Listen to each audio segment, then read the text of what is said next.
The thing that made me quit wasn't a sound in the dark or a shape between the trees. It was a fence post. Specifically, it was the 9th fence post on the east perimeter of Unit 7, in the Ochoco-adjacent withdrawal in Crook County, Oregon. On the afternoon of my second week, I photographed that post because the wire tension gauge on it read wrong.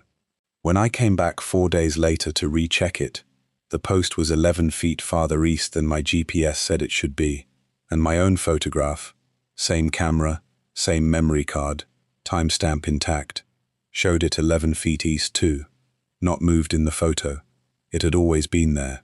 The photo agreed with the ground and disagreed with the map, and the map was the government's map, surveyed and stamped, and it did not agree with itself between 1 week and the next.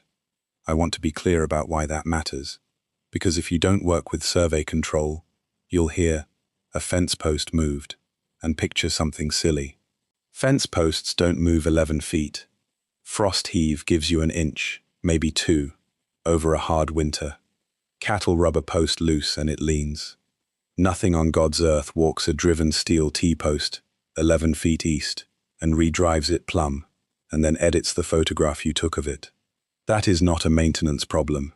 That is the ground lying to you, and lying consistently, which is worse than lying, because consistency is a kind of intelligence. Let me back up and tell you who I am, because the whole reason I'm telling this is that I'm the kind of person who's supposed to be reliable about exactly this. My name is Del Marek. In the spring of 2019, I was 44 years old, 11 years out of the army.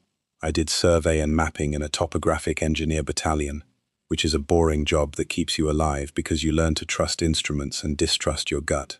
And about 6 years into running my own 2-man outfit, doing remote site security and access control for whoever would pay. Pipeline right-of-way. A closed molybdenum mine near Vale that a Canadian company wanted watched while the lawyers fought. 2 winters babysitting communications towers. It is not glamorous work. It is driving trucks up bad roads, checking gates, logging what you see, and being the guy a company can point to when an insurance adjuster asks who was responsible for the site. The contract that put me in that forest came through a firm called Aldous Ridge Compliance Solutions, out of Boise. I'd subcontracted for them twice before, both times uneventfully.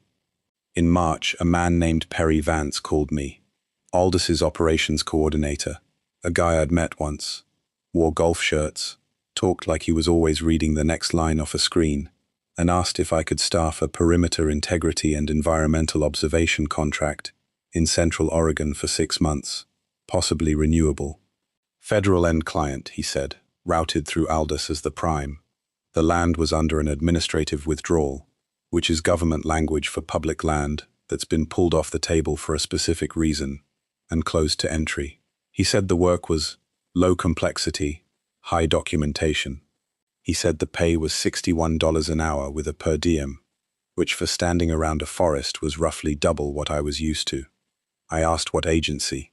He said it was interagency, which is not an answer, and then he said the term I'd hear 100 times over the next 4 months, legacy site monitoring. I took it. I'd like to tell you I had misgivings, but the honest truth is, I had a mortgage on a house in Prineville, and a daughter, Nora, who was 16, and whose orthodontist had recently used the phrase, surgical option. $61 an hour is a very effective anesthetic for curiosity. I brought on 1 guy for the crew, because the contract required 2-person coverage on site and 1 relief. His name was Terrence Boykin. Everybody called him Boy, which he hated and answered to anyway. 31. A former wildland firefighter who'd blown out a knee on the Millie fire and couldn't run a hose line anymore, but could still drive and hike and observe. Boy was the best hire I ever made, and I've spent 5 years wishing I'd never called him. He was calm in a way you can't teach. He'd seen fire behave in ways that don't make sense. Fire that runs downhill against every rule. Fire that jumps a river. And he had a firefighter's specific talent for describing something impossible in flat, procedural language. That turned out to matter more than anything. Our supervisor of record, the person Aldous designated as on-site lead, because the federal client required someone with a particular clearance to hold the site keys and the sealed procedures binder, was a woman named Ruth Adair, 58, retired BLM, spent 30 years in range and minerals management in 3 states. Ruth was not Aldous' employee exactly, and not the government's exactly. She was a designated federal liaison monitor, which meant she'd worked this specific site before, years ago, and they'd brought her back. She lived in a fifth-wheel trailer at the muster point at the mouth of the access road, and she ran the operation with the total, unbothered authority of a woman who has watched every kind of man make every kind of mistake and does not intend to relive any of them. The site itself. I'll give you the real geography because it's the only way any of this makes sense. Central Oregon, Crook County, in the high country southeast of Prineville, where the ponderosa forest breaks up into juniper and sage and lava rimrock. Elevation around 5,400 feet at the muster point, climbing to just over 6,000 in the units we patrolled. To get there, you leave US 26 and take Forest Service roads that turn from pavement to gravel to graded dirt to a road that Ruth kept locked behind a heavy swing gate with a Bureau of Reclamation warning sign that had nothing to do with any reclamation project I could find. From that gate, it was 9 miles of washboard to the muster point, and from the muster point, the withdrawal opened up, roughly 4,000 acres of closed forest, fenced on a perimeter that made no ecological or topographic sense, laid out in 7 numbered units. That was the first thing that a survey guy notices. The perimeter fence didn't follow ridgelines or drainages or property lines. It didn't follow anything. It cut across slope, ran straight through a healthy stand of old ponderosa, jogged around a low, unremarkable meadow for no reason, and enclosed a shape that, when I finally plotted all our GPS tracks against each other, was not a shape you'd ever fence for grazing or timber or minerals. It was a rough oval with a bite taken out of the northeast side, and the bite was Unit 7, and Unit 7 was where they told us, on day 1, we were not to enter. Ruth's briefing on the first morning was the whole job compressed into 11 minutes, and I remember it almost exactly because I wrote it in my field book, which I still have. We were to run a patrol circuit. She called it the round, twice per 12-hour shift, day and night, both crews staggered. The round was a fixed route marked by numbered stations. There were 41 stations. At each station there was some combination of things to check: a length of perimeter fence and its tension, a reference marker, a steel post with a survey cap, though the caps were blank, which I'll come back to, a passive sensor housing about the size of a shoebox, mounted low on a tree or a post, and at 11 of the stations, a device Ruth called a grid node, which was a sealed grey Pelican case, cabled to a ground rod and a small solar panel. We didn't service the nodes, we didn't open them, we photographed them, confirmed the status light, logged the reading off a small external display, just a number, 4 digits, and moved on. The rules were short, and Ruth delivered them without drama. Stay on the round, do the stations in order, never skip a station. If a station can't be reached, log it and radio her. Do not improvise a route. Photograph everything with the issued camera, not a phone. Log every node's 4-digit number at every visit. Report any number that changes by more than a small amount between visits, she said. More than a count of 6, which meant nothing to me then. Do not enter Unit 7. Do not cross any fence.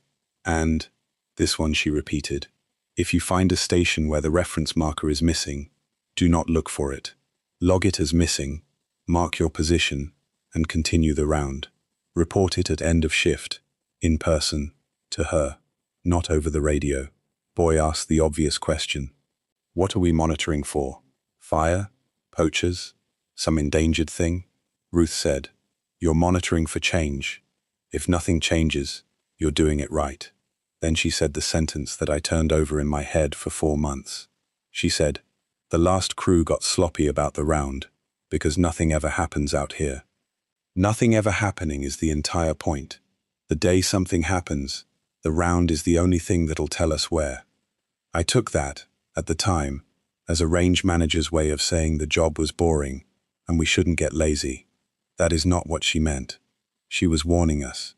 She just couldn't say more, because, I learned much later, she had signed something that made saying more a federal offense, and because, I think, she genuinely hoped that this time nothing would happen and she'd never have to. The first 10 days were exactly the boredom she'd promised, and I'm not going to pretend otherwise, because the boredom is important. Horror that starts on day one is a cartoon. Real dread grows out of routine. Out of the moment routine develops a hairline crack. Here is the routine. You'd roll out of the bunk trailer at the muster point at 5:40 for a day shift, or 5:40 p.m. for nights. You'd do a truck check on the Ford. We had 2 of them, government plated, one with a bad heater blend door that boy fixed with a chunk of cardboard. You'd do a radio check with Ruth. Radio coverage in there was terrible, dead in 3 of the drainages, and we all learned where the dead spots were, which is a detail that matters later. You'd drive to Station 1, then walk or drive between stations depending on terrain, and you'd do the round. You learn a place through your feet. By the second week I knew which stations were miserable. 14 through 19 were all on foot, up a north-facing slope where the snow lingered, and which were easy. I knew that the sensor housing at Station 6 buzzed faintly at a pitch that set my teeth on edge, and that Boy claimed he couldn't hear it, and that we argued about it good-naturedly. I knew the coffee at the muster point was terrible, and that Ruth made a second, better pot she didn't share. I knew that Boy called his mother in Bend every night, from the 1 bar of signal you could get by standing on the truck's back bumper at the muster point, and that his mother was recovering from a stroke, and that this job's money was paying for a caregiver 3 days a week.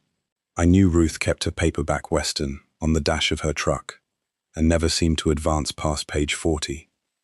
I'm giving you these things because they're the texture of a real place, and because every one of the people in them was, at the start, completely ordinary. Nobody was hunting a monster. We were 3 tired professionals doing a documentation job for good money in a pretty forest. And the forest was, for 10 days, just a forest.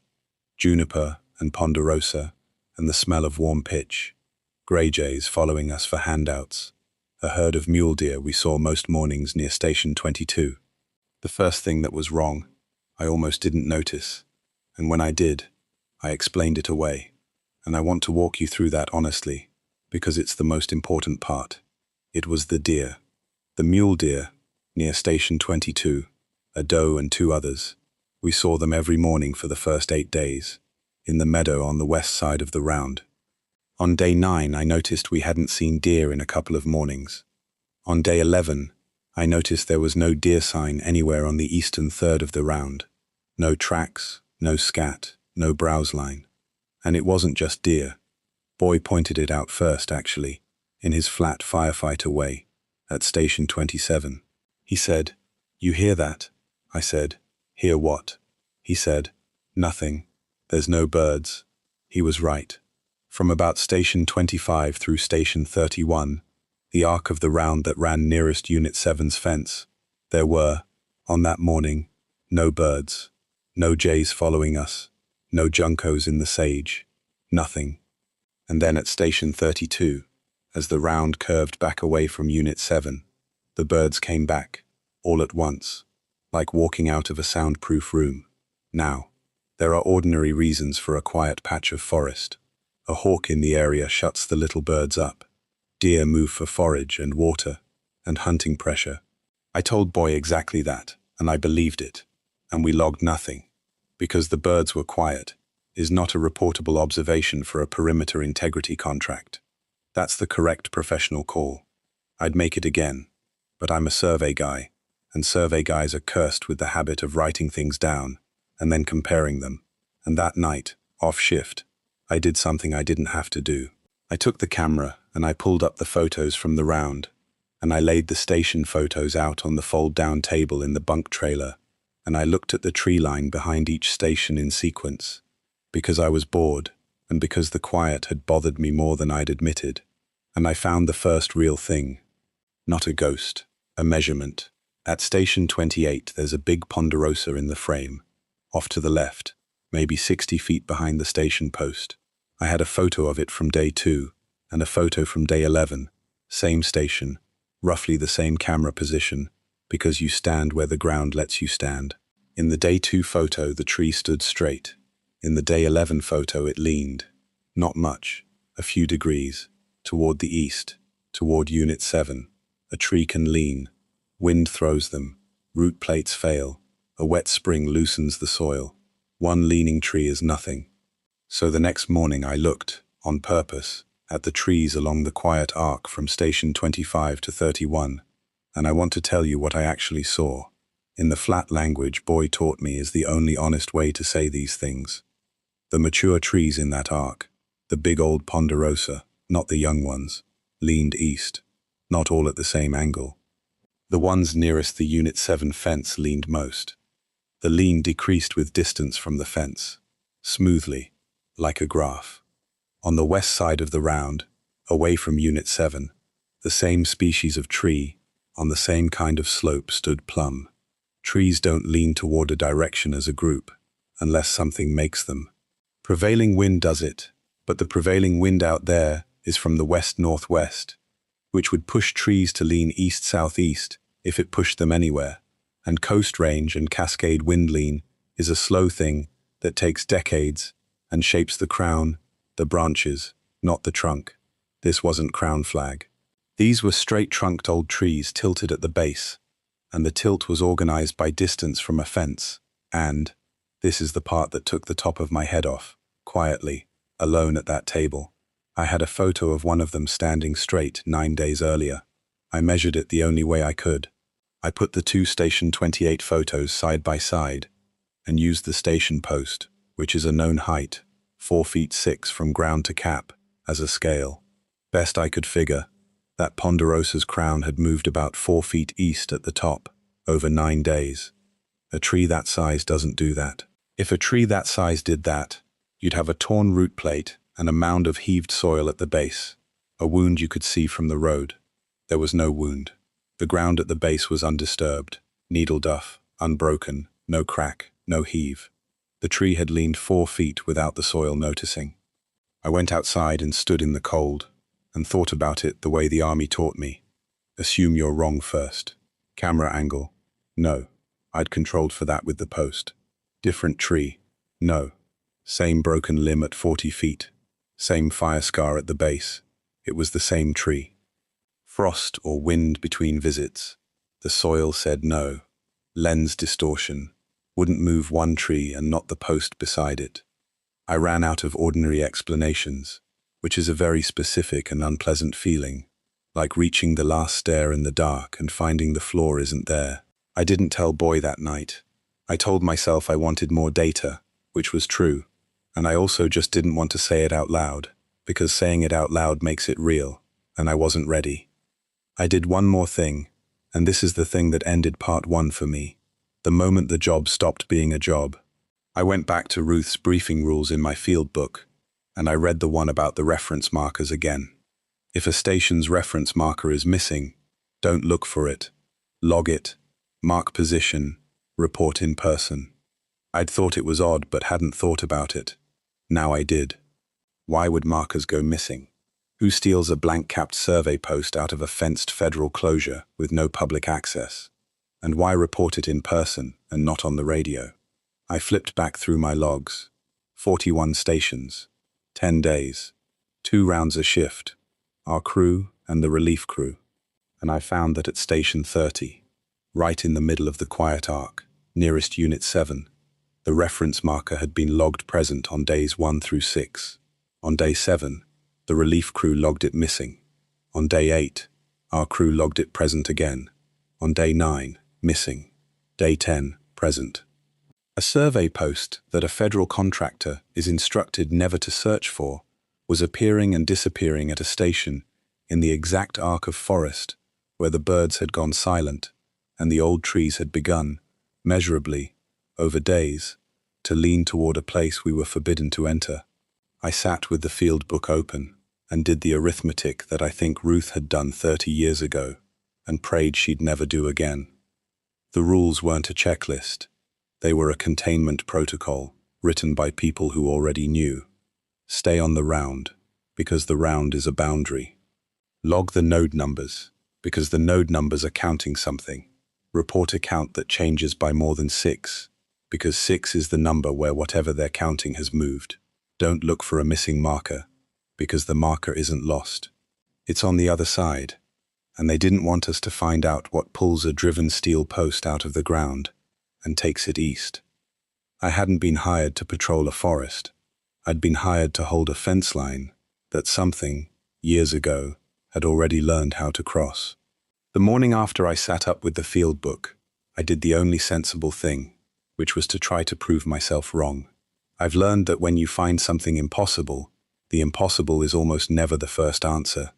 The first answer is that you made a mistake, and the second answer is that your equipment made a mistake, and you have to walk all the way down that list before you're allowed to be scared. So I didn't tell Boy about the fence line at Station 9 or the arithmetic I'd done on the rules. I told him I wanted to clean up Station 30 because the marker logs were inconsistent between crews, and I didn't want Aldous flagging our documentation. That was a lie he had no reason to question. Sloppy paperwork is the one thing every contractor fears, because paperwork is what they pay you for. We took the day round out to Station 30 with a plan. I brought the issued camera, my own handheld GPS, a Garmin GPS Map 64 I'd owned for years and trusted more than the government unit because I knew its quirks, a tape, and a bag of lath and flagging from my own truck, which was against about 4 rules, and which I did anyway. Station 30 sat in the quiet arc, maybe 200 feet from the Unit 7 fence, on a gentle east-facing slope under Ponderosa that thinned into an open flat before the fence line. The station post was there, standing, with its blank survey cap. The sensor housing was there on the tree.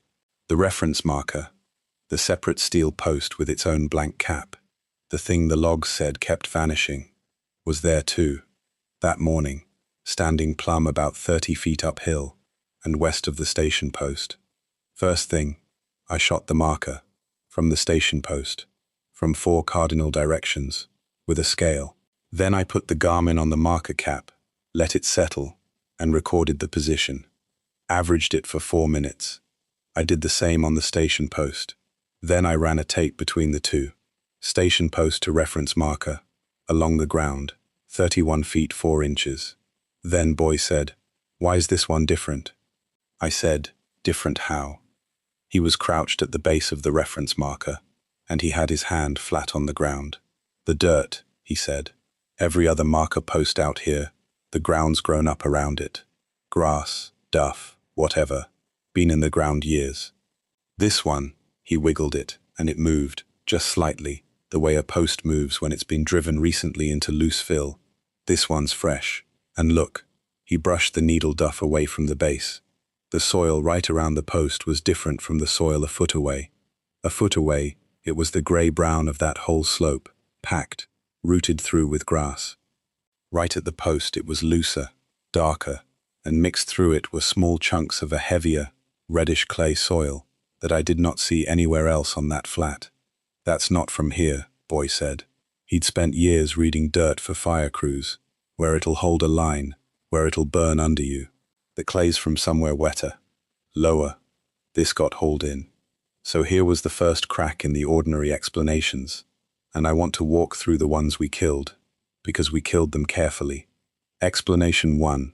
The marker had never moved, and the missing logs were just crews being lazy, or missing it in bad light. Killed by the fill soil. A post that's been standing for years doesn't sit in loose imported clay. This post had been set recently, more than once, by someone or something that dug a hole and backfilled it with soil that came from lower and wetter ground. Explanation 2. Maintenance. Somebody official was pulling and resetting the marker. Ruth had told us nobody serviced the site but our crews and the relief crew, and none of us had touched it. I asked Boy point blank if he'd ever reset a post and not logged it. He looked at me like I'd asked if he ate the flagging. "Man, I don't even like touching these," he said. Ruth said don't, so I don't. Explanation 3. Human tampering, poachers or trespassers. 9 miles of locked road, a full perimeter fence, no vehicle sign, no boot sign but ours. And here's the part that mattered, the imported clay. Nobody hauls buckets of subsoil 9 miles up a washboard road to relocate a blank-capped steel post inside a federal closure and then covers their tracks perfectly. That's not a human behavior. That's not even a rational human behavior. So I did the thing I'd come to do. I set my own reference. I drove a piece of lath into the ground, exactly at the base of the reference marker on its north side, flush, and flagged it, and I recorded the lath's position with the Garmin, and I recorded the marker's position, and I measured the marker to station distance again, to double-check, 31 feet 4 inches. Then we finished the round, logged everything clean, and drove out. I did not tell Ruth. I told myself I wanted a control period. That was true. I also didn't want to hand her the answer before I understood the question. 3 days later, a day round, clear, no wind to speak of, temperature around 52. We came back to station 30. The lath was where I'd left it. My flagging, faded a little, still there. The station post, unchanged, 4 feet 6 to the cap. The reference marker was gone, not fallen, not knocked over. The hole was there, a clean hole where a post had stood, and the fill soil was mounded loosely beside it, that same reddish clay, fresh, as if something had lifted the post straight up out of the ground within the last day. My lath, 3 inches from where the post had stood, was undisturbed. Whatever pulled the post hadn't touched the lath, hadn't touched the ground around the hole, except right at the hole. I logged it missing, per the rule. I marked position, and then I broke the rule, because the rule said don't look for it, and I had to know if the logs were telling the truth about it coming back. We came back the next day. The marker was standing again. Same spot, plumb, fresh clay around the base. My lath still 3 inches off its north side, undisturbed. I taped it. Station post to reference marker, 31 feet 4 inches. I want to sit on that number for a second, because it's the number that broke my composure. It came back to the same place, to the inch. A post that had been removed and returned came back to a spot 31 feet 4 inches from the station post, matching my earlier measurement exactly, with imported fill, without disturbing a flag 3 inches away. That is not random. Random doesn't hit the same inch twice. That is a thing being maintained, on purpose, by something that cares about that exact position. And I'll tell you honestly, standing on that slope with a tape in my hands, that was the first time I was afraid, in a way that had nothing to do with paperwork. Because you can be afraid of a bear. You know what a bear wants. I had no idea what wanted that post to be exactly 31 feet 4 inches from station 30, or why, and not knowing what a thing wants is the worst fear there is. Boy said quietly, "We should tell Ruth." I said, "Not yet." And then I said the thing I'd been circling. Look at the tape. It's exactly where it was. It's not disappearing. It's being put back. Somebody's putting it back in the exact same spot. Boy looked at the fence, at Unit 7, beyond the thinning trees, and he said something that I've thought about every day since. He said, "It's not the post that's moving, Del. Watch the trees behind it." I turned around. Behind me, west, back along the round, the big ponderosa, and I saw what he'd seen, because he saw growth, and I saw geometry, and it took his eyes to make me look right. The trees weren't just leaning east. I'd measured the lean. I'd graphed it in my head, but Boy was pointing at the branches. On the big old ponderosa in the quiet arc, the branches on the east side, the Unit 7 side, were longer, not a little. On some of the mature trees, dramatically, and the branches on the west side were stunted, some of them dead, dropping needles, grey. A tree does that when one side gets more light or water. But these trees were all growing the same direction, regardless of where the sun was, regardless of slope, regardless of which of them had open sky to the west. Every big tree in that arc was reaching east, toward Unit 7. Branches stretched out long and green on that side, and starving on the other. "That's not lean," Boy said. "Lean, the whole tree tips. These, the trunk's tipping and the branches are chasing something, like they're growing toward a light. Except the light's east, and the sun comes from the south and west. Trees don't do that. Nothing does that." He was right, and I could measure it, which is what I did next, over the following week, because measurement was the only thing keeping me sane. I started photographing branch tips at 4 marked trees in the arc. I'll call them A through D, A nearest the fence, D farthest, with the station post for scale, same as before. Over 8 days, the east side branches on tree A extended, best I could figure, about 2.5 feet. Tree B, maybe a foot. Tree C, a few inches. Tree D, nothing measurable. The effect fell off with distance from Unit 7. Smooth, same as the lean, same as the silence, same graph. Whatever this was, it wasn't a spot. It was a field. It had a gradient. It got stronger the closer you got to Unit 7, and everything alive and everything driven into the ground was responding to it. The trees reaching, the birds fleeing, the deer gone, and one steel post being held, by something, at a fixed distance. That's when I went to the binders. The muster point had a storage connex, a shipping container, that Ruth used for the site's records and spares. Most of it was current. Our contract paperwork, camera batteries, a shelf of the sealed procedures manuals we weren't cleared to read past the checklist pages, fence spares, a chainsaw. But in the back, under a tarp, on a pallet, there were older boxes, water-stained, the kind of federal document boxes with the pull-out lids. Nobody had told me not to look in them. Nobody had told me I could, either. Ruth was out doing her own thing at the fifth wheel, and Boy was on the phone with his mother, and I went in with a headlamp on a night I couldn't sleep. The boxes were a mess. Decades of a site being run by different hands and never properly archived. But federal paper has a way of surviving, and I started finding things. The first useful thing was a set of maintenance sheets in a 3-ring binder, the covers gone soft with damp. The format was different from ours, different logo, a contractor called Cascade Environmental Services, dates running 2003 to 2007, same site, same numbered stations, same word, over and over, in the condition column, nominal, page after page of nominal, and then, roughly once a month, at station 30, a different entry, ref marker displaced, reset per protocol. Displaced, reset, once a month for 4 years. A contractor before me had been resetting that post and logging it in a way that made it sound routine, and the fact that it was routine, that it had been happening on a monthly schedule for years, was so much worse than if it had been new. I photographed every page I could. Then I found something older. Under the Cascade binder was a manila envelope, and in the envelope were survey photographs, real ones, matte prints, the kind you don't see anymore, stamped on the back with a date and a project number. The dates were 1994. The project number meant nothing to me, but the photographs showed the site, and here is where the ground under the whole job shifted for me.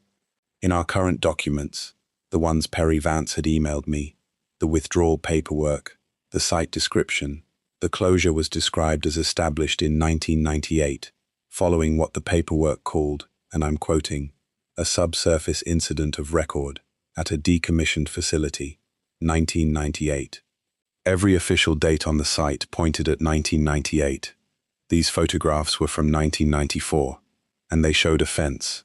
Not the same fence, exactly. The perimeter in the photos was smaller. You could tell from the terrain. The same rimrock in the background. The same distinctive lightning-scarred snag I knew from near Station 22. But there was a fence, 4 years before the closure supposedly happened, enclosing a smaller area, and inside that smaller area, in one of the photos, there was a structure. A low building, concrete, maybe 40 feet on a side, with a fenced enclosure of its own, around what looked like a ventilation stack and a capped shaft head. It sat in a clearing, and behind it, in the photo, the trees stood straight, all of them, plumb, green on all sides. I looked at that photo for a long time. In 1994 there was a facility, and the trees around it were normal. By our current documents, the incident happened in 1998. So something happened at that facility, sometime around 1998, and after it happened they enlarged the fence, pushed the perimeter out, way out, to the 4,000 acres we patrolled now, and drew a new unit around the old facility clearing and called it Unit 7, the one place we weren't allowed to go. They didn't fence the forest. They fenced the facility, and then they fenced the fence, and then they hired people like me to walk the outer ring twice a shift and log a number and never, ever go look at the middle. I went back into the boxes after that with a specific hunger, looking for anything about 1998, and I found the edge of it, which is all they ever let survive on paper. It was a single page, a photocopy, filed loose, and I think it survived by accident because it was stuck to the back of a weather log. It was on letterhead I didn't recognize, an interagency thing, 3 department seals, and most of it was redacted, blacked out in the heavy way that means someone did it by hand with a marker, and then it got copied. But the subject line was intact. Perimeter re-establishment following loss of containment integrity, site. And there were 3 lines under it that hadn't been fully blacked out, and I copied them into my field book exactly. Gradient effect, now documented at the new fence line, consistent with observations at the original enclosure prior to. Redacted, recommend the monitoring boundary be maintained at not less than. Redacted, from the last observed position of. Redacted. And then, in the middle of a redacted paragraph, 5 words that had slipped past the marker. It does not stay still. That was all. 5 words. It does not stay still. I sat in that Connex with my headlamp going yellow on dying batteries, and I understood, for the first time, the actual shape of what I'd walked into. There had been a facility. Around 1998, there had been a loss of containment integrity. Whatever had been contained produced a gradient effect, the exact thing I'd been measuring in the trees, in the silence, in the field that fell off with distance. And it did not stay still. They had drawn the first fence around it, and it had gotten to that fence, and the gradient had shown up at that fence, so they'd drawn a bigger fence, and the whole point of the round, of Station 30, of the reference markers, of the grid nodes, was to watch whether the gradient was reaching the new fence too, to watch whether it was moving again. And at Station 30, the reference marker was being held at exactly 31 feet 4 inches, and the trees were reaching, and the birds were gone.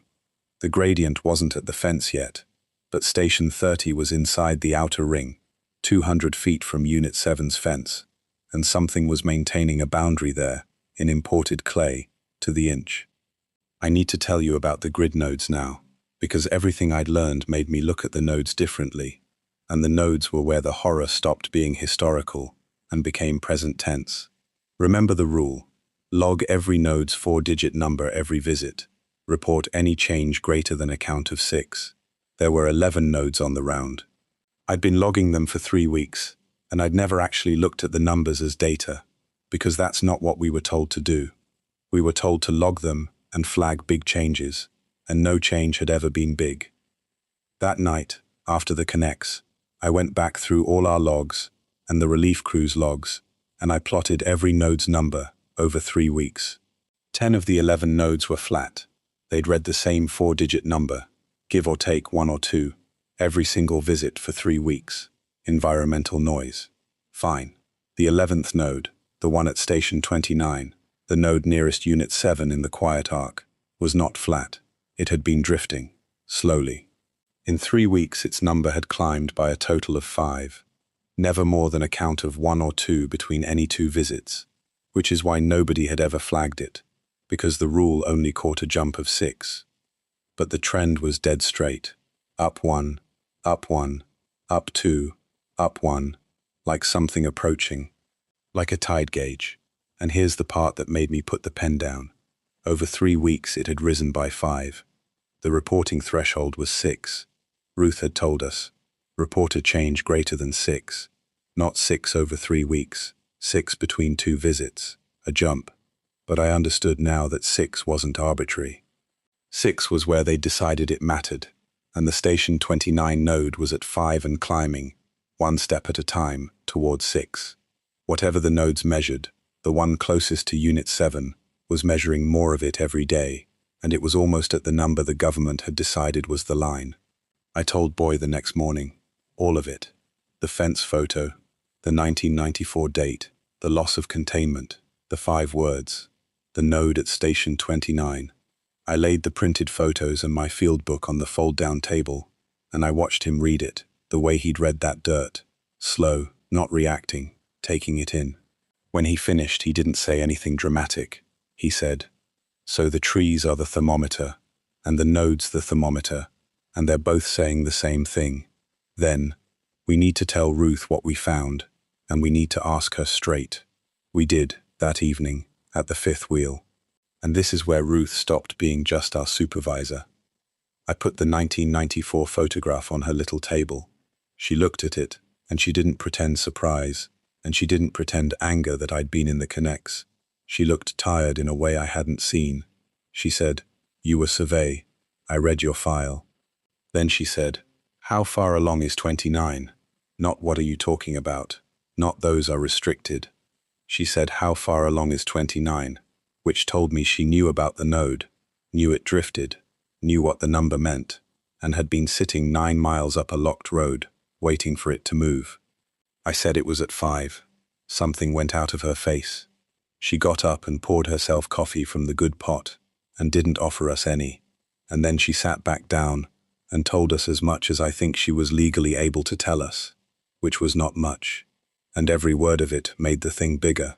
She said she'd worked the site in 1999 and 2000, right after the perimeter was moved out, when she was still BLM, and got detailed to what she called the boundary program. She said she wasn't cleared for what happened in 1998, and never had been, that the people who knew what the facility was, and what got out, were a different world from the people like her who got hired to watch the edge of it. "That's the whole design," she said. "They split it. The people who know what it is don't watch it, and the people who watch it don't get to know. So nobody can ever tell the whole story, including me." I asked her the direct question, "How long have you known the marker at 30 does that?" And she gave me the answer I'll never forget, and it was exactly the flat, professional, non-answer of someone protecting you and herself at once. She said, "Long enough to know you don't follow it, and long enough to know that when 29 starts to climb, the marker at 30 starts moving farther every time, not the same distance. So you tell me it came back to the same inch?" I said yes, 31.4, twice. She looked at me a long moment and said, "Then it hasn't started." "Yet." Boy asked her what the nodes measured. She said she didn't know, actually didn't know, and I believed her, because a person lying invents an answer, and Ruth just said, "They gave me a number to watch and a number that means call it in. That's the job. Yours too." Then she told us the rule that mattered, the correction to everything I thought I understood. She said the round was not surveyed for our convenience. She said the 41 stations, and the marker distances, and the whole geometry of the round had been laid out by the boundary program in 1999 as a net. "It's not a patrol route," she said. "It's a measuring grid. You're not guarding the fence. You're reading the forest. Every station is a place they picked, because if the gradient reaches it, the trees and the nodes and the markers there will show it before it reaches the next one in. You walk the round so that the day it moves, we know exactly where the edge is, to the station." She tapped the table. "That's why you never skip a station and never leave the round. A gap in the net is a place we'd be blind."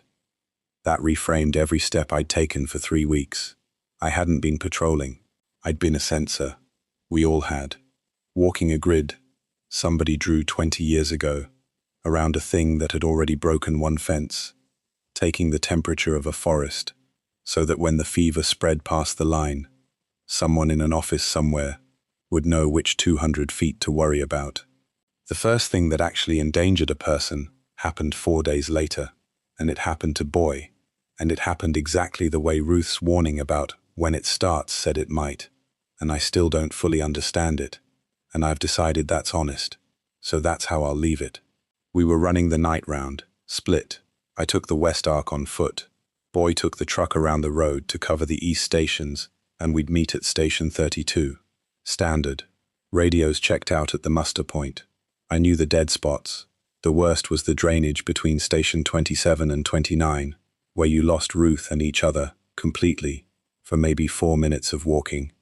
I was at station 24 when Boy called that he was at station 28 and heading to 29. I logged his call, 11:42 p.m. Then the drainage ate the radio, and I heard nothing, which was normal. I cleared the drainage at station 26 and got Ruth back at 11:58. She asked where Boy was. I said he'd been at 28 heading to 29 16 minutes ago, so he should be at 29 or past it. She said flat. He checked in from 32 at 11:49. Station 32 is 4 stations, and the better part of a mile, on foot and by that road, from station 29. Boy had called from 28 at 11:42, per my log and hers. He had called from 32 at 11:49. 7 minutes. It is not possible to cover that ground in 7 minutes. The road doesn't allow it. The truck won't do it on that washboard in the dark.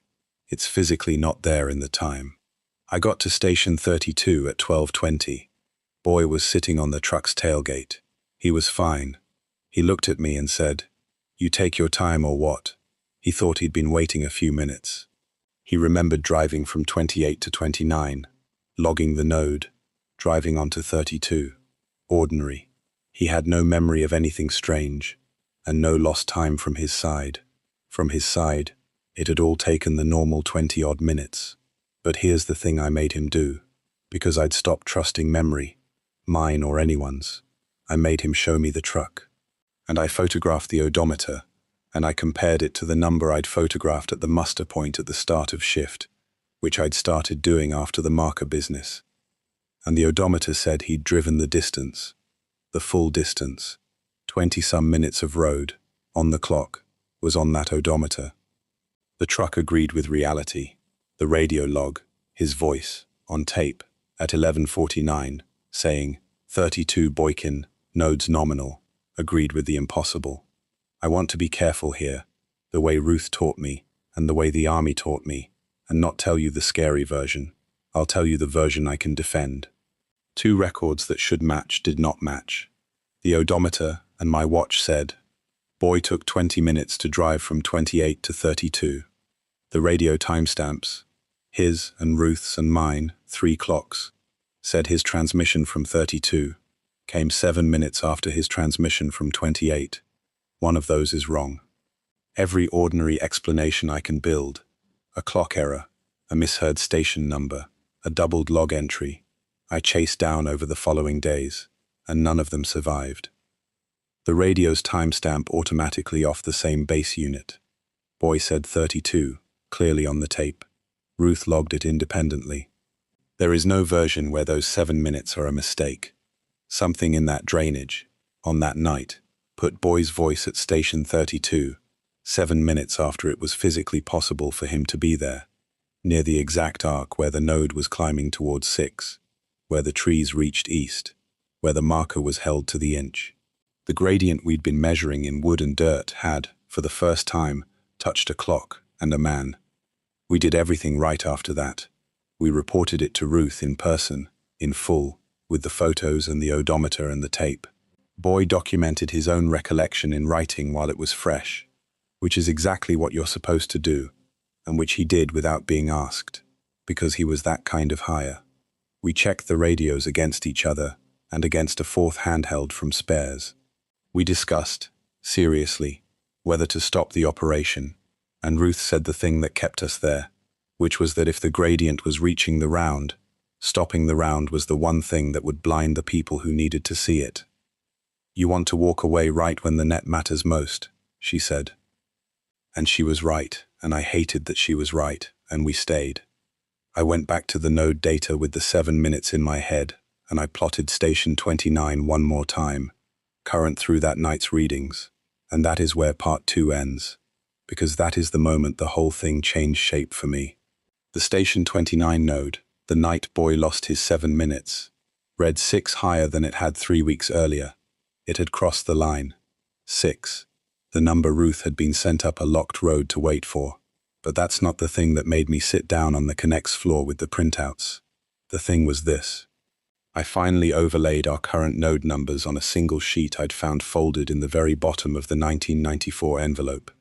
A boundary program data sheet from October 1999, Ruth's era. listing the 11 original node baseline readings from when they'd first been installed at the new perimeter. I'd assumed our nodes started from some neutral zero. They don't. And when I lined up the 1999 baseline numbers against what Station 29 read the night Boy came back early, they matched. Not close. Exactly. The Station 29 node, in the summer of 2019, had climbed to read the identical value that the boundary program had recorded at that same station in October 1999. The last time, according to the faint pencil note in the margin of that 1999 sheet, that they'd had to move the fence. We hadn't been watching something new begin. We'd been watching it reach, to the number, the exact point it had reached the last time they'd been forced to pull the whole perimeter back and start over. And somebody, 20 years ago, had written that number down and then hired people, one crew after another, decade after decade, to walk a grid and wait for it to come around again. The morning after the node crossed 6, Ruth made a phone call from the fifth wheel that lasted 4 minutes. And when she came out, she told us the operation had a new instruction, and the instruction was the thing that put us where I'd sworn we'd never go. She didn't say it dramatically. She said, "They want a boundary walk on Unit 7. Interior fence line, all the way around. Photograph the fence, log any breach, log the node inside. 2-person, daylight, 1 pass." She held up a single sheet, a work order, faxed, with the oldest header and a federal task number, real paperwork, the kind that makes a lie look exactly like a job. They only order this when 29 crosses 6.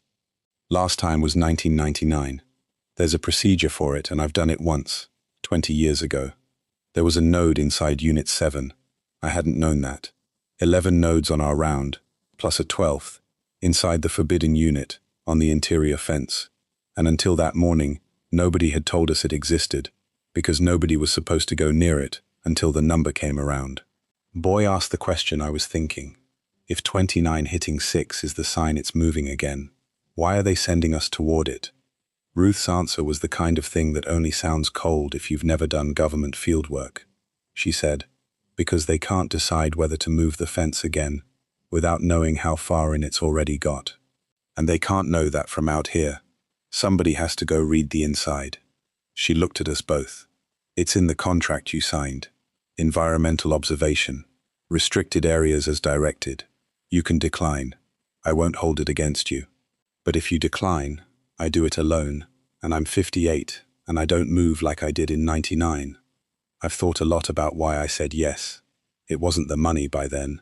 It was partly that I didn't want Ruth in there alone, and partly the survey guy sickness, the need to see the middle of a thing I'd only been measuring the edges of. And it was partly Boy who said yes before I did, and said it because his mother's caregiver was 3 days a week, and this task carried a hazard bonus that would make it 5. Everybody in that forest had an ordinary reason to do a thing they shouldn't. That's how it always is. We prepped for 2 days. Ruth pulled the interior procedure from the sealed binder. She was cleared for those pages. We weren't. So she read us the parts we needed. The rules for inside were different and more specific, and they scared me more than anything I'd read, because they were rules written by people who'd learned them the expensive way. Move continuously. Do not stop at any point on the interior fence for more than 90 seconds. Do not sit.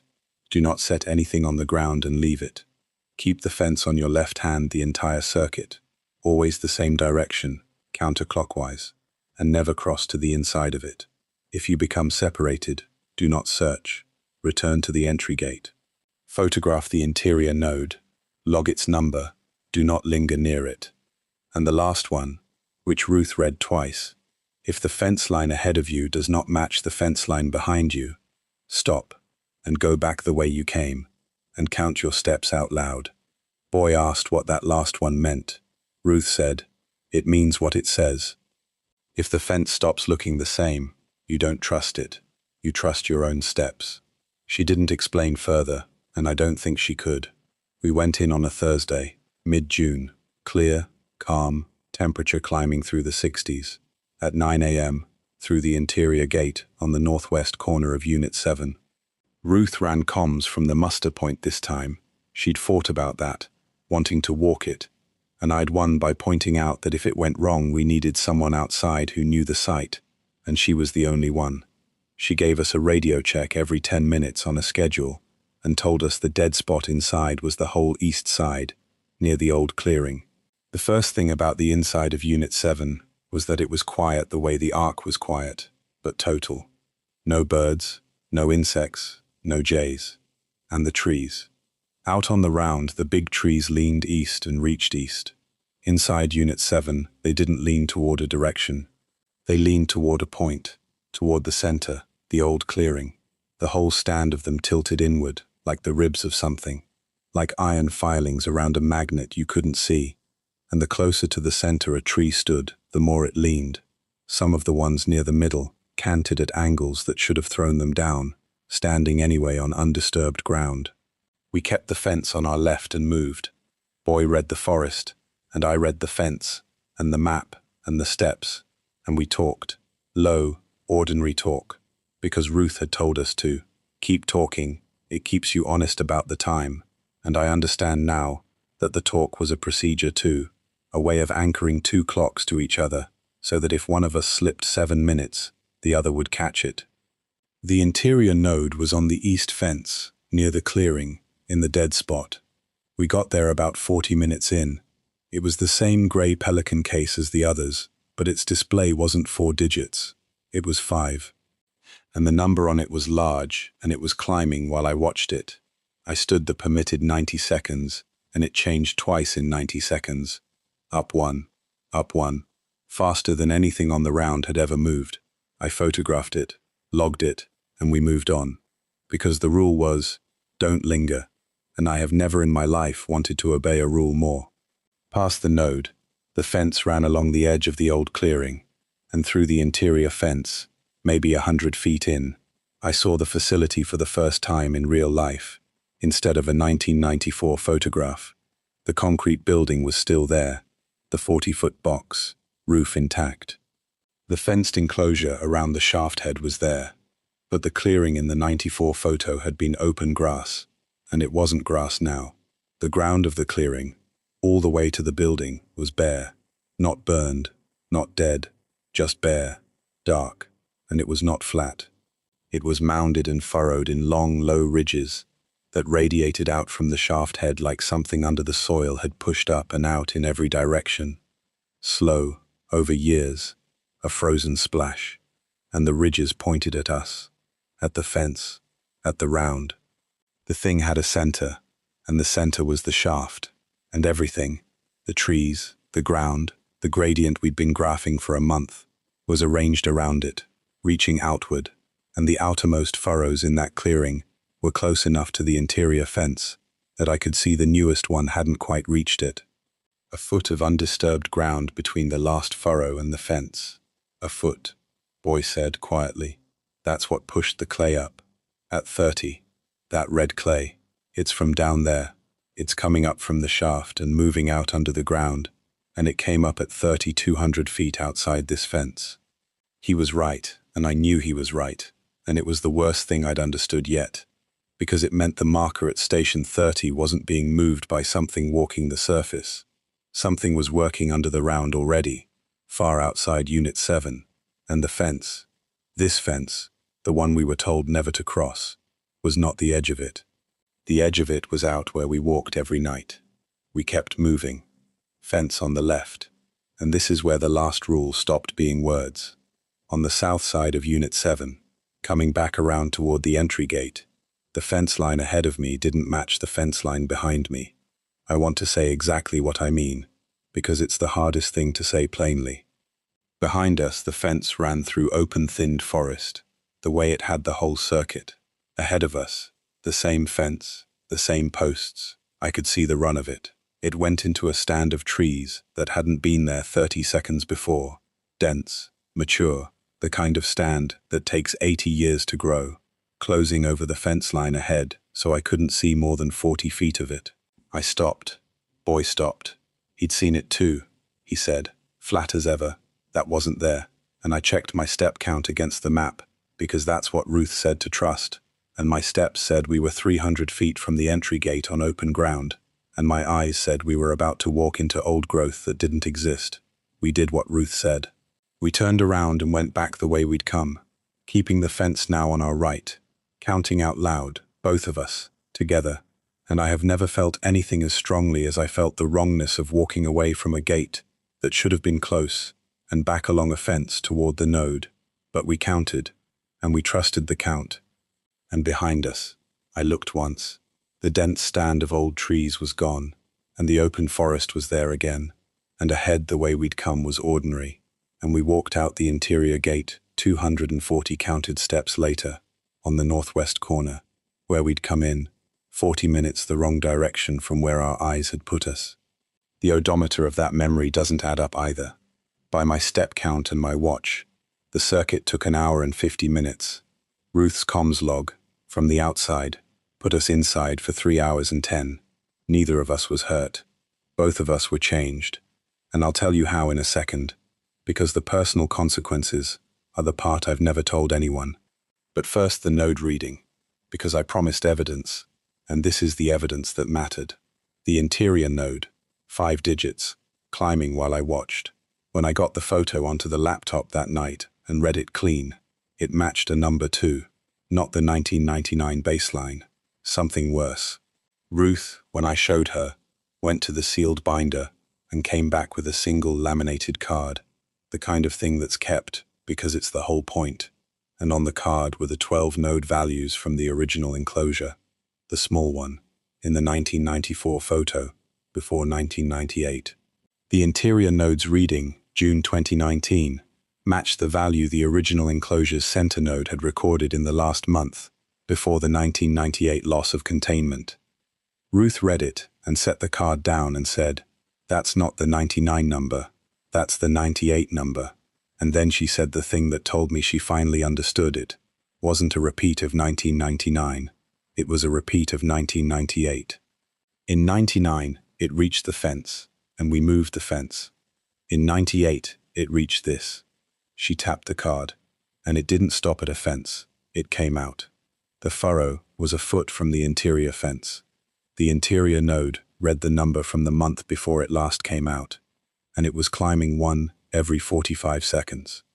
Now the personal part, which is the real reason I quit, more than the fence post I opened with, though the fence post is what I could say out loud. Something came back out of Unit 7 with each of us, and it wasn't a creature, and it wasn't a mark. It was a wrongness in the record of ourselves. Boy noticed his first, 3 days after. He called his mother in Bend, on the bumper, the way he did every night, and his mother told him he'd already called that afternoon, from a number she didn't recognize, and talked to her for 20 minutes about the forest, about the clearing, about the thing under the ground that's coming up like water finding a crack. She quoted it back to him, and Boy had not called her that afternoon. He'd been asleep in the bunk trailer, and I could vouch for it. I'd woken him for shift. There was a call on her phone log. 20 minutes. Boy's voice, she swore. Exactly his voice, describing the inside of Unit 7 in detail Boy hadn't told her, wouldn't have told her, because he protected her from the job. He played it off to her. Then he sat on the bumper a long time and told me. And he said, "Del, it's doing to me what it did to the radio. It's putting me places I'm not." He wasn't scared exactly. Boy didn't do scared. He said it the way he'd once described fire running downhill against the rules, like reporting a fact that shouldn't be a fact. Mine was quieter, and I've never told Boy the full of it. After Unit 7, my measurements started agreeing with things I hadn't measured yet. I'd photograph a tree in the arc, log the branch extension, and that night find the same number already in my field book, in my own handwriting, dated 2 days ahead, on a page I hadn't written. Not a lot of pages. 3, over the following 2 weeks. Each one a measurement I would go on to make, written before I made it, in my hand, correct to the inch. I checked the ink. I checked the handwriting against samples the Army way. It was mine. I had, apparently, stood at that table on a night I didn't remember, and written down what the forest was going to do, the way Boy's voice had told his mother what it was doing, the way the marker had already been moved to the spot it would be measured at. I understood then, as well as I ever will, what the gradient does to a person who spends too long inside it. It doesn't move you in space, exactly, and it doesn't move you in time, exactly. It stops keeping you in one place in the record. The boy's voice was on a phone call he didn't make. My hand was on a page I hadn't written. The marker at station 30 was in a hole it hadn't been dug into yet. The trees were reaching toward a center, as though they already stood where they were only slowly getting to. Whatever came up that shaft in 1998, whatever the government fenced and refenced and hired 30 years of tired contractors to measure the edge of, it doesn't respect the difference between where a thing is and where it will be, or between a copy and the thing itself. And it had gotten into the two of us the way it had gotten into the wood and the wire and the clay. We reported all of it to Ruth. Every page, the phone log, the node, the furrow, the fence stand that wasn't there. She wrote it up in the interior report the procedure required, in the flat federal language that makes the impossible sound like a maintenance item, and she transmitted it to Aldous, and through Aldous, to whoever actually read these things, and she told us the truth about what she expected to happen next, which was nothing fast. They'll convene something, she said. They'll take a month. That's how it moves. Meanwhile, the round stays. We keep reading the net. And then she told us the one thing she hadn't, the thing she'd been sitting on since the node crossed 6, the thing that ends this part, and sent me out to that fence post at Station 9 with a camera, looking for the ordinary explanation I never found. She said the boundary program had a rule she hadn't given us, because it only applied once the interior node hit the 98 number, and it had. The rule was this: once the center reaches the 98 value, the outer round is no longer a measuring net. It's a countdown. Because in 1998, from the day the center node hit that number to the day it came out of the ground past the old fence, was 31 days. She'd done the interior walk on June 13th. She showed me the laminated card again, and the transmit date on her report, and she said the words I still hear. It came up a foot from the interior fence, she said, but that's not the edge. You two have known that for a week. The clay came up at 30. It's already 200 feet out, under the round, under us.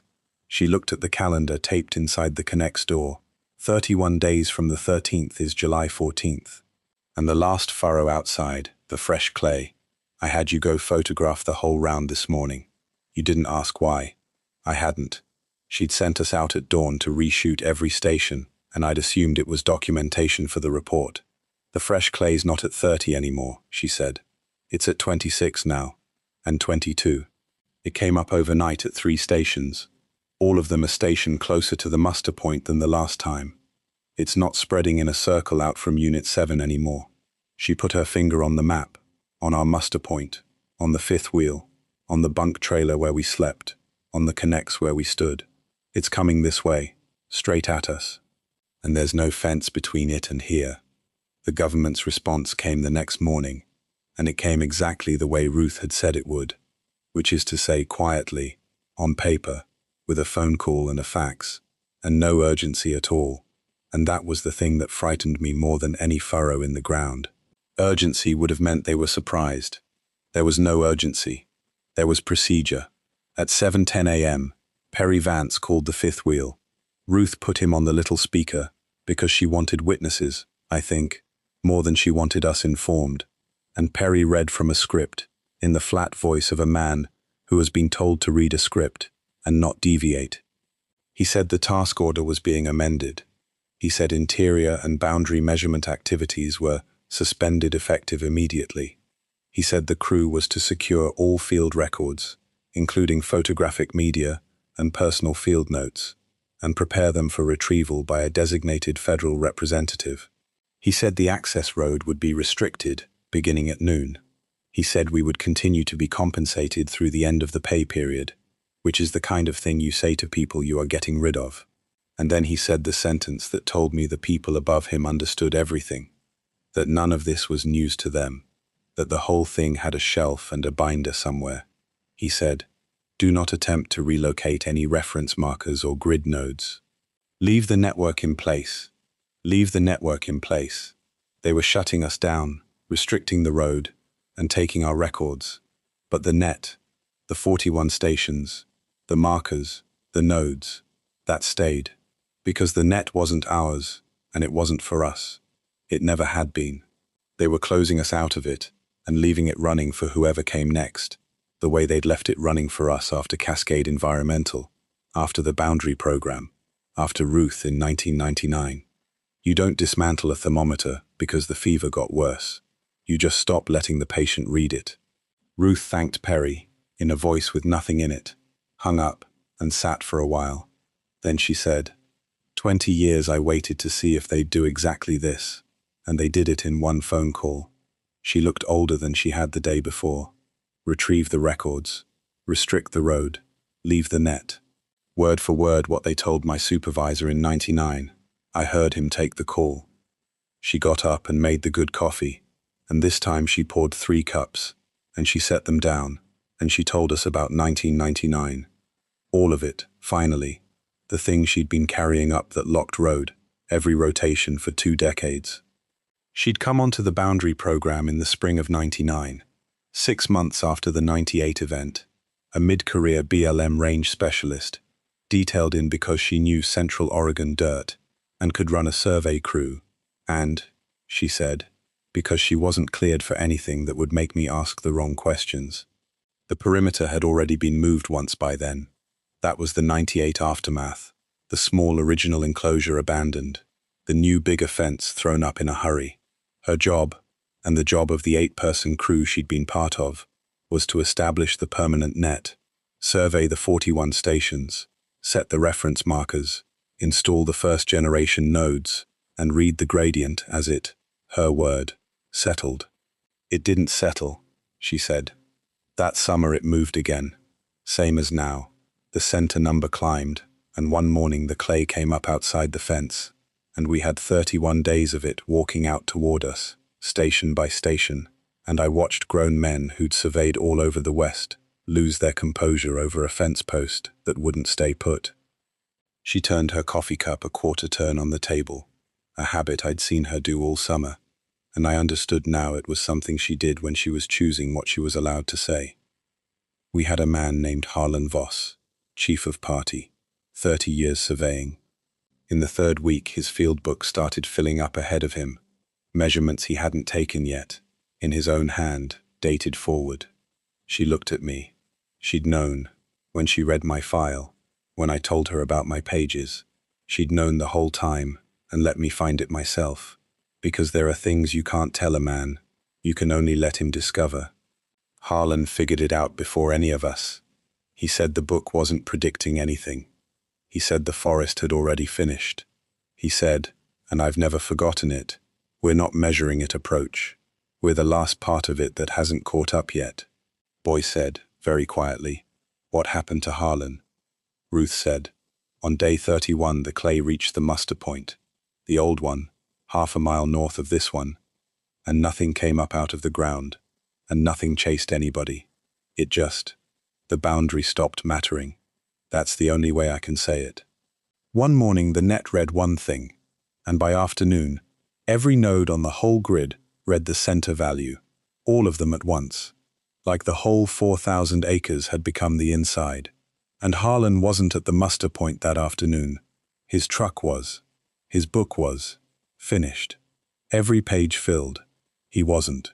2 of the crew weren't. We searched, against protocol. I searched. I was 29 and I didn't care about protocol. And we never found them. No bodies. No sign. The official record says 3 contractors separated from the site under hazardous conditions and were not recovered. That's the whole sentence. I've read it 100 times.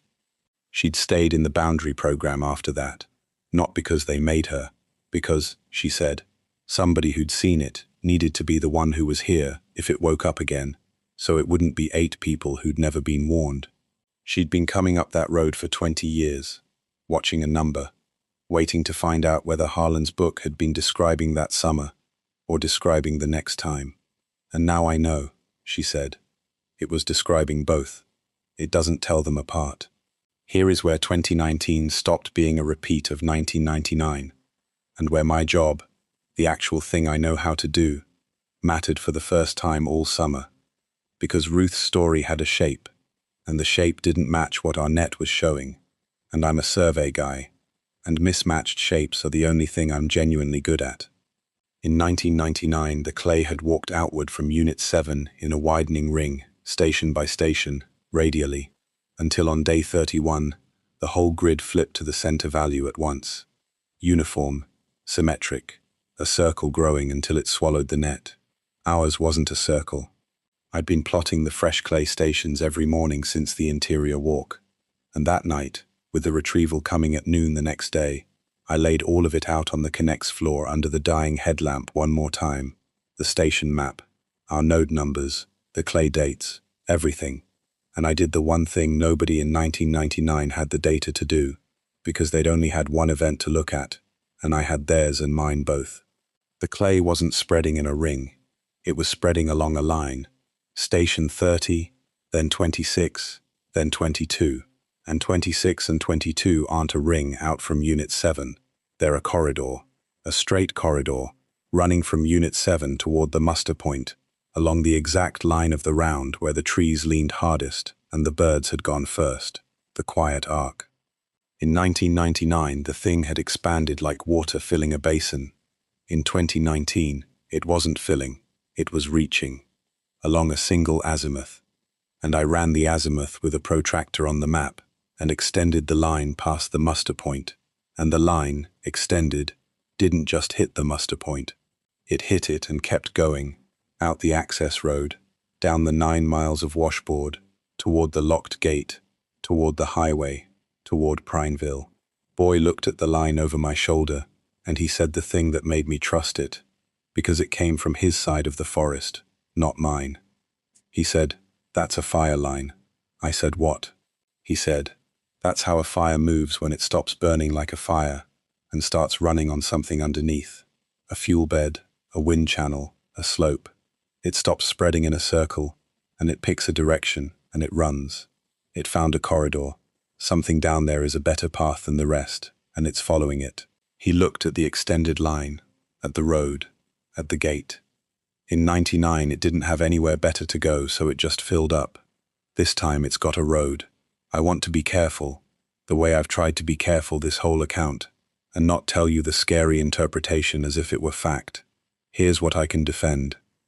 In 1999, the phenomenon's expansion was radial and terminated at the grid boundary. In 2019, the expansion was linear, directional, along a corridor of preconditioned ground, the arc that had been sick longest, and the corridor's azimuth ran out of the containment area entirely, down the only route in or out. The net had been designed in 1999 to detect a circle. It was not designed to detect a line leaving through the door. That's not a supernatural claim. That's a geometry problem. And the geometry said the net had a blind spot, and the blind spot was the road, and the road was the thing they just restricted.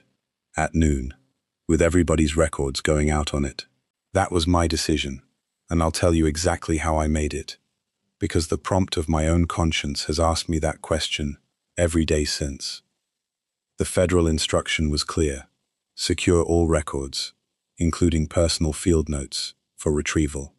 My notes included the future-dated pages. My notes included the plot that showed the corridor. If I handed those over, the people above Ruth, the ones with the 98 card and the 31-day rule, and the sentence about 3 contractors not recovered, would have my geometry, and they'd have Harlan's problem solved 20 years too late, and they'd file it, and they'd leave the net in place, and they'd hire the next crew, and the next crew would be looking for a circle while the thing walked down the road. I made 2 copies of everything: the plot, the node data, the clay dates, the corridor azimuth, the interior node photo, the 1994 facility print, the redacted 98 page with the 5 words, Harlan's number matching mine. 1 copy I put in the retrieval box, complete, so I wasn't lying to the government, because I've never believed the answer to a secret is a bigger secret.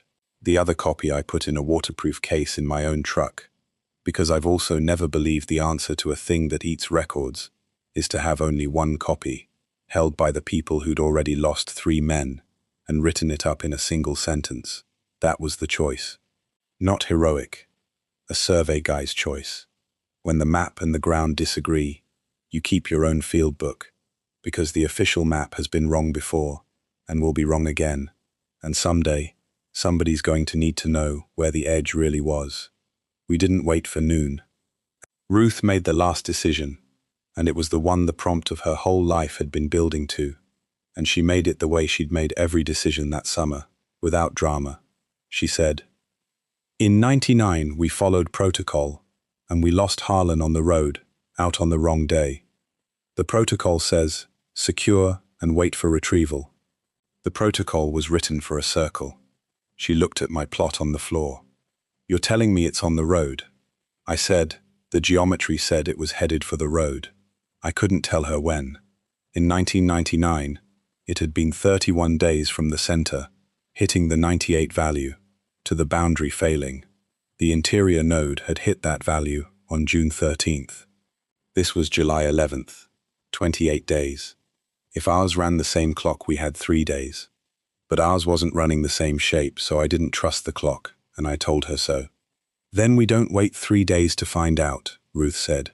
"We're not leaving at noon on a restricted road with a designated representative timing our departure for us. We leave now, all 3 vehicles, and we leave ahead of it. And if the geometry's wrong, I'll take the write-up for abandoning the site." She almost smiled. I've been waiting 20 years to give somebody a reason to fire me.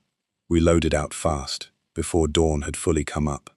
And this is the part I have to tell exactly, because it's the closest the thing ever came to us, and it's the payoff of everything, and it did not involve a monster, and I need you to understand that the absence of a monster is what makes it true. The 3 trucks went out in convoy, Ruth's 5th wheel first because it was slowest, then Boy in the 2nd Ford, then me last with the records, down the 9 miles of washboard toward the gate, and a mile down the road, at the place where the road crosses the head of the Quiet Ark's drainage, the corridor, the line on my map. The road was wrong, not blocked, not damaged, wrong the way the fence inside Unit 7 had been wrong. Ahead of Ruth's truck, the road ran into a stand of mature ponderosa that had no business there, a wall of old trees closing over the roadbed, leaning inward toward the road the way the trees in Unit 7 leaned toward the center. And I watched Ruth's brake lights come on, and I watched her not stop, because she knew the rule from the interior binder, the rule that had saved Boy and me on the fence. If the road ahead doesn't match the road behind, don't trust the road, trust your own count. Ruth got on the radio, and her voice was completely level, and she said, "Odometers. Everybody read your odometer out loud, and drive it by the number. The gate is 9.2 from muster. Drive to the number. Do not drive to what you see." And we did. 3 vehicles crawling through a stand of trees that my eyes swore was solid old growth swallowing the road, and I drove with the odometer under my thumb, and Boy's voice and Ruth's voice, reading numbers in my ear. And I did not look at the trees. I looked at the number, and the number said road, even when my eyes said forest, and we drove 9.2 miles by the count through a mile of road that my eyes have never stopped insisting wasn't there. The trees ended at the gate. Ordinary forest behind us again in the mirror. The gate was locked, as it should be, and Ruth had the key, and we went through, and we chained it behind us, which was a joke and we all knew it. A chain, against that. But you close the gate anyway. Procedure is the last thing you have. We didn't lose anyone. That's the difference between 1999 and 2019. And it's the whole reason I can tell you this. And it's the reason I've never been sure whether we did something right or just got out before the number came due. Ruth thinks we made it because we didn't wait for the protocol schedule. Because in '99, they drove out at noon on day 31, on the retrievals clock, straight into it, and we drove out 3 days early on our own count. Boy thinks the corridor bought us time it didn't by 1999, that by running along a line instead of filling the basin, it left the rest of the road ordinary longer, and we slipped down the ordinary part. I think it was the count. I think the reason it takes a survey crew, a firefighter, and a range specialist 20 years apart is that the only defense against a thing that edits the record is people trained to trust their own measurements over the world in front of their eyes. I think that's why the net exists. I think that's why they keep hiring people like us. Not to stop it. To be the kind of people who might get back out and say where the edge was. The human end of it is short, because real things end short. Aldous terminated the contract for convenience, a legal phrase, and paid us through the period and sent me a letter reminding me of my confidentiality obligations, which I have technically honored, because I've changed the names and the exact section numbers, and I've never told anyone which agency, and I don't actually know which agency, and neither did Ruth, and that's the design. The road stayed restricted. There's a new sign at the gate now, a different bureau, same kind of warning that has nothing to do with what it's warning about. Boy went home to Bend. His mother got better, slowly. He drives a shuttle for the ski area at Mount Bachelor now, and he told me, the last time we talked, that he doesn't go up into the high desert on his days off anymore, which for a man who spent his life in the backcountry is its own kind of injury. He's fine. He's careful. He said one thing to me at the end that I've kept. He said, "You know what was on the phone call?" To my mum. I said I never asked what the call said, exactly.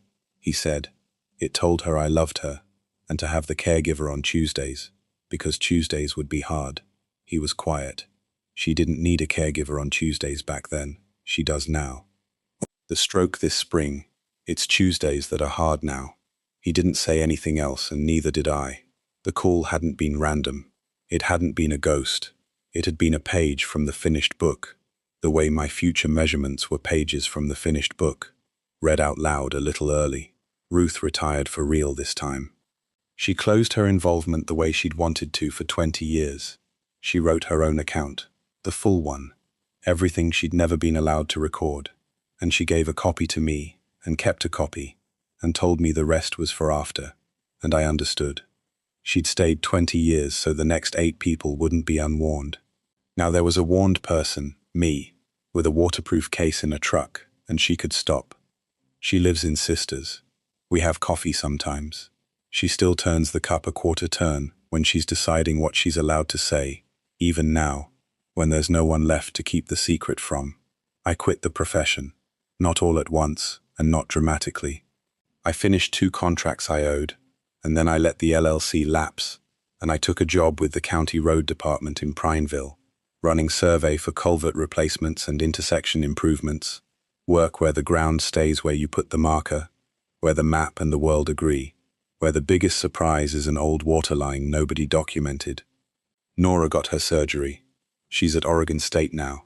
I paid for it with money I earned reading a Forest's Fever chart, and I've made my peace with that, mostly. Which brings me to the fence post I started with, and to why I'm telling you now instead of never. 6 weeks ago, in June, 5 years after, the county sent me out to set control for a new road survey on a parcel off Highway 26, southeast of Prineville, nowhere near the withdrawal, 20-some miles from that gate, private ranch land being subdivided, ordinary work. I drove the perimeter, set my first control point, an iron pin with a cap, drove it plumb into good ground, and photographed it, the way I photograph everything, the way I've photographed everything for 30 years. I recorded the position on the same Garmin. I ran my traverse. 4 days later I came back to close the loop, and I put the instrument on that first pin to check it, and the pin read wrong. It was 11 feet east of where I'd set it, and my photograph from 4 days earlier, same camera, same card, timestamp intact, showed it 11 feet east too. Not moved in the photo. Standing there, plumb, in ground that hadn't been disturbed, as if it had always been there. I measured the distance from the pin to the nearest fence corner, because I couldn't help it, because 30 years of habit made my hands do it before my head caught up. 31 feet 4 inches. I stood on that ranch, 20-some miles from a gate I chained behind me 5 years ago, and I opened my field book to write it down, and there, 3 pages ahead of where I'd been working, dated 4 days forward, in my own hand, the measurement was already there. That concludes tonight's file. If you've ever experienced something strange or unexplained, I'd love to hear your story. You can share it in the comments, or send it to the email in the description. It might become a future case on Midnight Files. If you enjoyed this video, please leave a like. It really helps the channel grow. And if you haven't already, subscribe and join me for more documentary-style horror stories. Until next time, stay curious. And remember, sometimes the things we can't explain are the ones we never forget.